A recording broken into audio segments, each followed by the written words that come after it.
Eminent thinkers in education. കഴിഞ്ഞ വീഡിയോയില് ഗാന്ധിജിയെ കുറിച്ചായിരുന്നു പറഞ്ഞത്. അത്രയും തന്നെ ഇമ്പോർട്ടന്റ് ആയിട്ടുള്ള അടുത്തൊരു ഫിലോസഫർ ആണ് സ്വാമി വിവേകാനന്ദ എന്ന് പറയുന്നത്. അപ്പൊ ഈ ഒരു വീഡിയോ കണ്ടു കഴിഞ്ഞാൽ സ്വാമി വിവേകാനന്ദയെ കുറിച്ച് പിന്നെ നിങ്ങൾക്കൊന്നും പഠിക്കേണ്ടി വരില്ല. Hi hello, welcome to competitive cracker. ഞാൻ ധന്യ.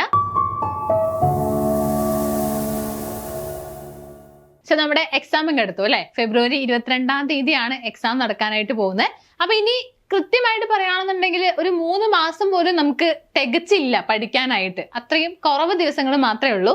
സോ ഈ ദിവസങ്ങളിൽ നമ്മൾ എന്തൊക്കെ പഠിക്കണം, എങ്ങനെ പഠിക്കണം എന്നതിൽ ഭയങ്കര ഇമ്പോർട്ടൻസ് ഉണ്ട്. കാരണം എന്തൊക്കെ പഠിക്കണം എന്ന് ചോദിച്ചാൽ കുറച്ച് നേരത്തെ ആണെന്നുണ്ടെങ്കിൽ ഞാൻ പറഞ്ഞിട്ടുണ്ടാവും നമ്മുടെ സിലബസ് മൊത്തം കവർ ചെയ്യണം, ആ കോണ്ടന്റിനെ കുറിച്ച് നല്ലൊരു ഡീപ്പ് നോളജ് നമുക്ക് വേണം, എല്ലാം ഒന്ന് കവർ ചെയ്ത് പഠിക്കണം എന്ന രീതിയിലാണ് നമ്മൾ പറയുന്നത്. പക്ഷെ ഇനിയുള്ള ദിവസങ്ങളിൽ അത്രയും നമുക്ക് ഡീപ്പായിട്ട് പഠിക്കാൻ പറ്റുമോ എന്ന് ചോദിച്ചാൽ അതിനുള്ളൊരു ടൈം നമുക്കില്ല. അതായത് സിലബസ് മൊത്തം കവർ ചെയ്ത് ഭയങ്കര ഡീപ്പായിട്ട് പഠിക്കാനുള്ളൊരു ടൈം ഇല്ല. പക്ഷെ നമുക്ക് സെറ്റ് ക്വാളിഫൈ ചെയ്യുകയും വേണം. അപ്പൊ അതിനായിട്ട് നിങ്ങൾ ഇനി ചെയ്യേണ്ട കാര്യം എന്ന് പറയുന്നത്, ഒന്നാമത്തെ കാര്യം പ്രീവിയസ് ഇയർ ക്വസ്റ്റ്യൻസ് തന്നെയാണ്. പക്ഷെ പ്രീവിയസ് ഇയർ ക്വസ്റ്റ്യൻസ് മാത്രം പഠിച്ച് നമുക്ക് പാസ്സാവാനായിട്ട് സാധിക്കുമെന്ന് ചോദിച്ചാൽ ഒരിക്കലും സാധിക്കില്ല. കാരണം ഓരോ തവണയും സെറ്റ് എക്സാമിന്റെ ലെവല് കൂടി വരുന്നുണ്ട്.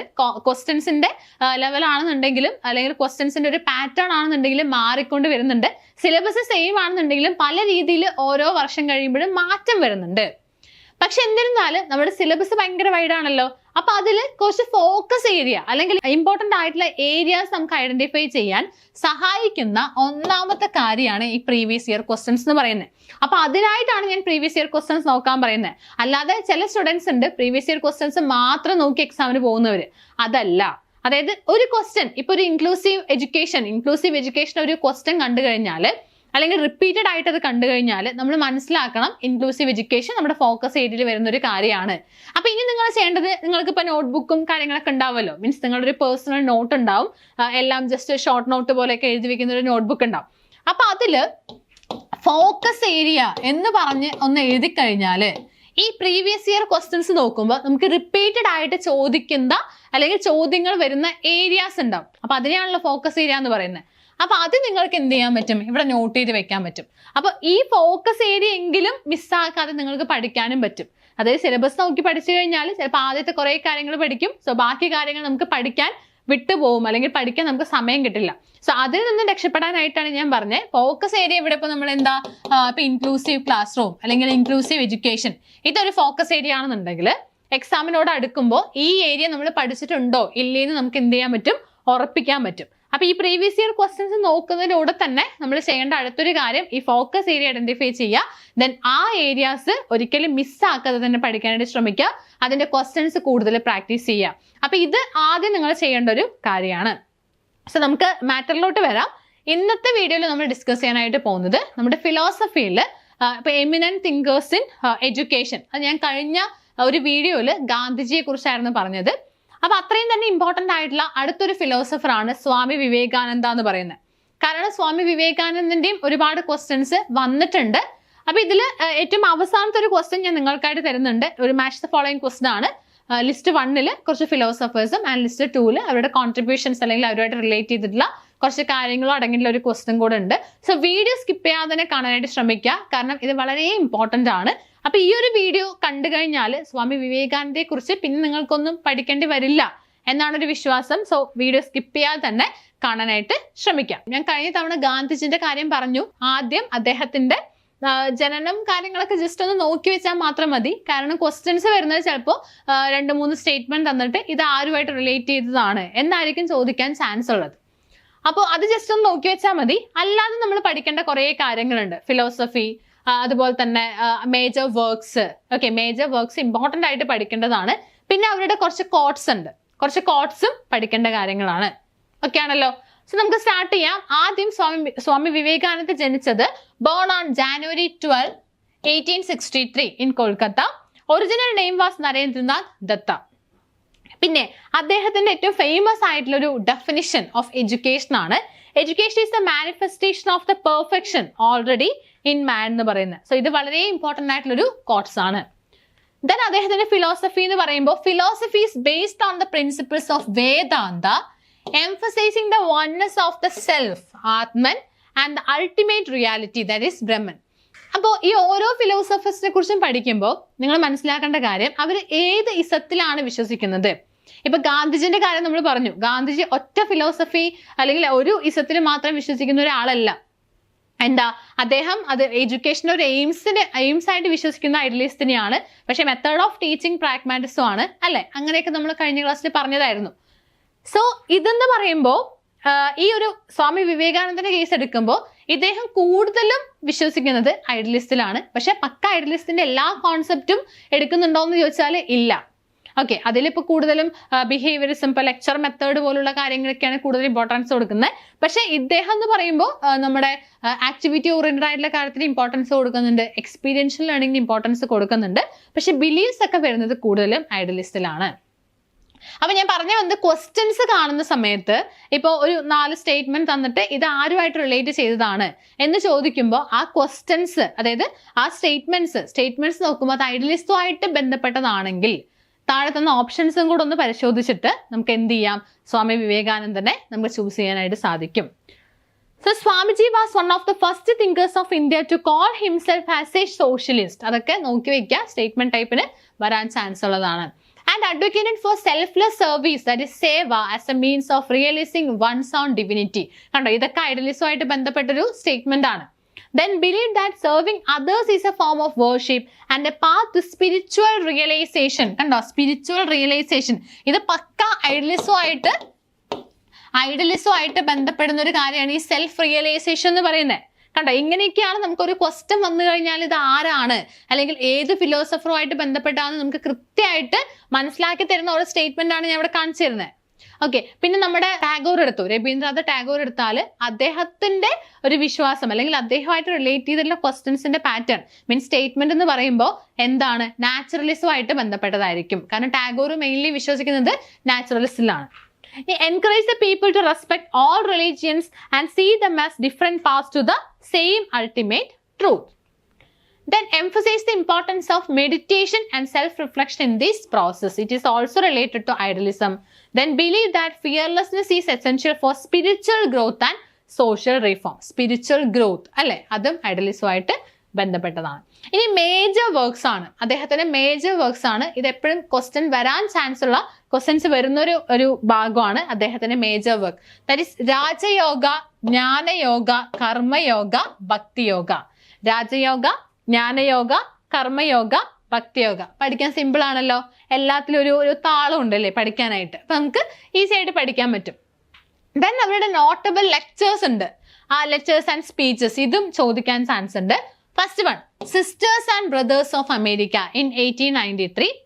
The Chicago Addresses, 1893 to 1894.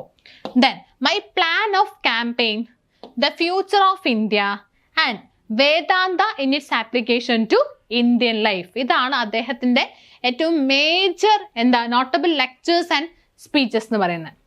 ഈ കോൺട്രിബ്യൂഷൻസ് ടു എഡ്യൂക്കേഷനിൽ മെയിൻലി പഠിക്കേണ്ട കാര്യം establishment of Ramakrishna mission. Establishment of Ramakrishna mission അറിയാലോ, സ്വാമി വിവേകാനന്ദന്റെ ഗുരുവാണ് രാമകൃഷ്ണ പരമഹംസ എന്ന് പറയുന്നത്. അപ്പോൾ അദ്ദേഹത്തിന്റെ അതുമായിട്ട് റിലേറ്റ് ചെയ്തിട്ടാണ് എസ്റ്റാബ്ലിഷ് ചെയ്തത്, രാമകൃഷ്ണ മിഷൻ എസ്റ്റാബ്ലിഷ് ചെയ്തത്. Advocated for reforms in the Indian education system to make it more practicable and relevant, and also played a key role in promoting the Indian culture and spirituality. So Ramakrishna mission ആരുമായിട്ട് relate ചെയ്താന്ന് ചോദിച്ചാൽ അത് നമുക്ക് അറിയാവുന്നതാണ്. Then aims of education ആണ്. So aims of എഡ്യൂക്കേഷനിൽ manifestation of perfection, അത് already നമ്മൾ എഡ്യൂക്കേഷൻ ഒരു ഡെഫിനിഷൻ ആയിട്ട് തന്നെ ആദ്യം പഠിച്ചു. Then character building, holistic development, self reliance and independence. ഇതാണ് aims of education according to Swami Vivekananda. അപ്പൊ ഏതൊരു ഫിലോസഫറിനെ കുറിച്ച് പഠിക്കുകയാണെന്നുണ്ടെങ്കിലും ആദ്യം അദ്ദേഹത്തിന്റെ കോൺട്രിബ്യൂഷൻസും കാര്യങ്ങളും മേജർ വർക്ക്സ് ഒക്കെ പഠിക്കണം. ദെൻ അദ്ദേഹത്തിന്റെ ഫിലോസഫി എന്താണെന്ന് പഠിക്കണം. അദ്ദേഹം എങ്ങനെയാണ് എയിംസ് ഓഫ് എഡ്യൂക്കേഷൻ അല്ലെങ്കിൽ എഡ്യൂക്കേഷന്റെ എയിംസ് ഏതൊക്കെയാണ് അദ്ദേഹത്തിനെ സംബന്ധിച്ചിടത്തോളം എന്ന് പഠിക്കണം. ദെൻ കരിക്കുലം പഠിക്കണം. Curriculum should include the spiritual, moral and intellectual education. Then incorporate the subjects that prepare the students for real life challenges. Emphasize the importance of arts, music and literature. അപ്പൊ ഇതൊക്കെ കണ്ടോ, ഈ arts, music and literature ഒക്കെ ഏതുമായിട്ട് ബന്ധപ്പെട്ടതാ, ഐഡിയലിസവുമായിട്ട് ബന്ധപ്പെട്ടതാണ്. Clear ആണല്ലോ. ഇനി അടുത്തത് methods of teaching ആണ്. അപ്പൊ എയിംസ് ഓഫ് എഡ്യൂക്കേഷൻ പഠിക്കണം, കരിക്കുലം പഠിക്കണം, methods of teaching. So according to Swami Vivekananda, the methods of teaching is interactive and engaging ആയിരിക്കണം. Tailored teaching methods to suit the individual needs and potentials of students ആയിരിക്കണം. The learning by doing, ഇതാ ഞാൻ പറഞ്ഞ അദ്ദേഹം ഐഡിയലിസ്റ്റിലാണ് കൂടുതൽ വിശ്വസിക്കുന്നെങ്കിലും ഈ methods of teaching ഒന്നും പക്കാ നമ്മുടെ ലെക്ചർ മെത്തേഡ് അങ്ങനെയുള്ള കാര്യങ്ങൾ മാത്രമല്ല, ലേണിംഗ് ബൈ ഡൂയിങ് എന്ന് പറയുന്നുണ്ട്. Then focus on understanding and not rote memorization എന്ന് പറയുന്നുണ്ട്. Then role of the teacher includes the guide and facilitator, role model, inspirational leader, then supportive mentor. ഈ ഇൻസ്പിറേഷണൽ ലീഡറും റോൾ മോഡലും നമ്മുടെ ഐഡിയലിസ്റ്റുമായിട്ട് നമുക്ക് കണക്ട് ചെയ്യാൻ പറ്റിയതാണ് അല്ലേ? കാരണം ഐഡിയലിസ്റ്റിലാണ് ഈ ടീച്ചർ ഒരു റോൾ മോഡൽ ആയിരിക്കണം, ഒരു ഇൻസ്പിറേഷണൽ ലീഡർ ആയിരിക്കണം എന്നൊക്കെ പറയുന്നത് ഐഡിയലിസ്റ്റിലാണ്. സോ ഇതിലും അദ്ദേഹം പറയുന്നുണ്ട്. ദെൻ ഡിസിപ്ലിൻ എന്ന് പറയുമ്പോൾ ഐഡിയലിസം പോലെ തന്നെ inner discipline and self control ആണ് കൂടുതലും പറയുന്നത്. Inner discipline and self control ആണ് പറയുന്നത്. സോ ഇത്ര പഠിച്ചാൽ മതി. ഞാൻ എന്തുകൊണ്ടാണ് ഇത്ര ഫാസ്റ്റ് ആക്കുന്നത് വെച്ചാൽ നമ്മൾ ഡീറ്റെയിൽ ആയിട്ട് ഇനി പഠിക്കാനുള്ള ഡീറ്റെയിൽ ആയിട്ട് പഠിക്കാനുള്ള സമയമില്ല. ഇനി അങ്ങനെ പഠിച്ചിട്ടും കാര്യമില്ല. കാരണം എക്സാം ഓറിയന്റഡ് ആയിട്ട് കുറച്ച് കാര്യങ്ങൾ നമുക്ക് പഠിക്കേണ്ട ഒരു ആവശ്യമേ വരുന്നുള്ളൂ. അപ്പോൾ വേണ്ട കാര്യങ്ങൾ മാത്രം പഠിക്കാം, വേണ്ടാത്ത കാര്യം നമുക്ക് എക്സ്ട്രാ നോളജിന് ഓക്കെയാണ്. പക്ഷെ എക്സാം ഓറിയന്റഡ് ആയിട്ട് ആവശ്യമുള്ള കാര്യം ഇങ്ങനെ പെറുക്കിയെടുത്ത് പഠിക്കുന്നതായിരിക്കും കുറച്ചുകൂടെ നല്ലത്. കാരണം നമുക്ക് സമയം വളരെ കുറവാണ്, കുറച്ച് ദിവസങ്ങൾ മാത്രമേ നമ്മുടെ മുന്നിലുള്ളൂ. അതുകൊണ്ടാണ്. ഇനി നമുക്ക് ക്വസ്റ്റ്യൻസിലോട്ട് കടക്കാം. എങ്ങനെയാണ് ക്വസ്റ്റ്യൻസ് വന്നിരിക്കുന്നത്, അല്ലെങ്കിൽ എങ്ങനെയാണ് ക്വസ്റ്റ്യൻസ് എന്ന് ഇവിടെ കണ്ടാൽ നിങ്ങൾക്ക് മനസ്സിലാവും. ഒരു ക്വസ്റ്റ്യൻ ഇതാണ്: who has made this statement? No nation is great or good because parliament enacts this or that, but because its men are great and good. ഇതാര് പറഞ്ഞതാ? ഒബ്വിയസ്ലി നമ്മുടെ സ്വാമി വിവേകാനന്ദ പറഞ്ഞതാണ്. ഓപ്ഷൻ 4 ആണ് ആൻസർ ആയിട്ട് വരുന്നത്. ജസ്റ്റ് വീഡിയോ ഒന്ന് pose ചെയ്ത് നന്നായിട്ടൊന്ന് വായിച്ചു നോക്കാം. ദെൻ അടുത്ത question: what we want is progress, development and realisation. No theories ever made human being higher. No amount of books can help us to become purer. The only power is in realization, and that lies in ourselves and come from thinking. Let human being think. കണ്ടോ? ഇത് കാണുമ്പോൾ തന്നെ നമുക്ക് മനസ്സിലാവും ഐഡിയലിസവുമായിട്ട് ബന്ധപ്പെട്ട ഏതോ ഒരു philosopher പറഞ്ഞൊരു കാര്യമാണെന്നുള്ളത്. ജെ കൃഷ്ണമൂർത്തി, രവീന്ദ്രനാഥ ടാഗോർ, മഹാത്മാഗാന്ധി, സ്വാമി വിവേകാനന്ദ.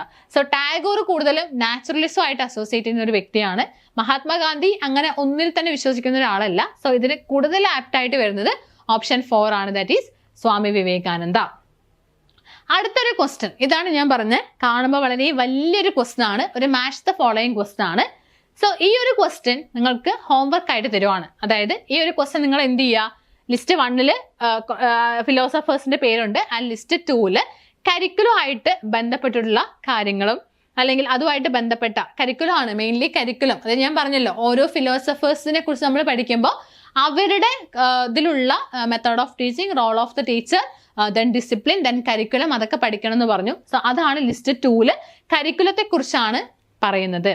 സോ ഇത് കറക്റ്റ് ആയിട്ട് മാച്ച് ചെയ്യുക. ഒരു മാച്ച് ദ ഫോളോയിങ് ക്വസ്റ്റ്യൻ വന്നു കഴിഞ്ഞാൽ നമുക്ക് എല്ലാം അറിയണമെന്നില്ല, 1-2 കാര്യം അറിഞ്ഞാൽ തന്നെ നമുക്ക് ആൻസർ ചെയ്യാൻ പറ്റും. സോ നന്നായിട്ട് വായിച്ചു നോക്കുക, വീഡിയോ പോസ് ചെയ്ത് നന്നായിട്ട് വായിച്ചു നോക്കുക. ആൻഡ് ഇവിടെ ഓപ്ഷൻസും കൂടെ ഉണ്ട്, A, B, C, D അല്ലേ? 4 ഓപ്ഷൻസും കൂടെ ഉണ്ട്. സോ ആൻസർ എന്ത് ചെയ്യുക, താഴെ കമന്റ് ചെയ്യുക. അതായത് ഇതിന്റെ കറക്റ്റ് ആൻസർ എന്താന്നുള്ളത് കമന്റ് ചെയ്യുക. വീഡിയോ ജസ്റ്റ് പോസ് ചെയ്യാം, എന്നിട്ട് എന്ത് ചെയ്യാം, കമന്റ് ചെയ്യുക കേട്ടോ. അപ്പൊ ഇത് നിങ്ങൾക്ക് കിട്ടും, കാരണം വളരെ സിമ്പിൾ ആയിട്ടുള്ള ക്വസ്റ്റ്യൻ ആണ്, കിട്ടാവുന്നതേ ഉള്ളൂ. സോ നിങ്ങൾ എന്ത് ചെയ്യുക, ആൻസർ കമന്റ് ചെയ്യുക. അതുപോലെ തന്നെ എന്തെങ്കിലും സജഷൻസോ കാര്യങ്ങളോ ഉണ്ടെങ്കിൽ അത് നിങ്ങൾക്ക് എന്ത് ചെയ്യാം, കമന്റ് ബോക്സിൽ രേഖപ്പെടുത്താവുന്നതാണ്. സോ ഇനി കുറച്ച് ദിവസമേ ഉള്ളൂ എന്ന് എല്ലാവർക്കും അറിയാം. സോ കുറച്ച് ദിവസങ്ങളിൽ എങ്ങനെയാ പഠിക്കേണ്ടത് എന്ന കാര്യങ്ങളൊക്കെ നേരത്തെ തന്നെ പറഞ്ഞിരുന്നു. അപ്പോൾ നമ്മുടെ പുതിയൊരു ബാച്ച് സെറ്റിനായിട്ട് പുതിയൊരു ബാച്ച് 60 ഡേയ്സിന്റെ സ്മാർട്ട് സ്റ്റഡി ബാച്ച് ആരംഭിച്ചിട്ടുണ്ട്. സോ ഈ ഒരു ബാച്ചിൽ ജോയിൻ ചെയ്യാൻ ആഗ്രഹിക്കുന്നവർ ഈ ഒരു നമ്പറിലോട്ട് കോൺടാക്ട് ചെയ്യുക. സോ വീഡിയോ ഇഷ്ടമായെങ്കിൽ ഒന്ന് ലൈക്ക് ചെയ്യുക, കമന്റ് ചെയ്യുക ആൻഡ് സബ്സ്ക്രൈബ് ചെയ്യുക. So that's all from this session. Thank you.